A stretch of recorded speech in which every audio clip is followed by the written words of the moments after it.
Hi, I'm Brian Curran with MasterControl. I play the role of SVP of Strategic Growth. So we have a solution that we love to call Manufacturing Excellence, and internally sometimes we call it MX just because that's shorter to say. Manufacturing Excellence is a killer new application. We really view it as being very strategic, but it's just one piece of 7. The larger picture is product lifecycle excellence. The manufacturing piece allows our customers to manufacture and get rid of the paper and the problems that they have with that.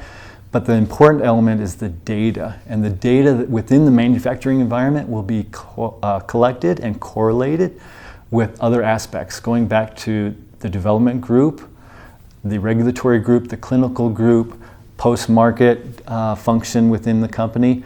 All of those aspects are going to allow the executives and the product leaders at our customers to more quickly get their products to market, be able to understand why manufacturing problems might occur with given suppliers but not other suppliers.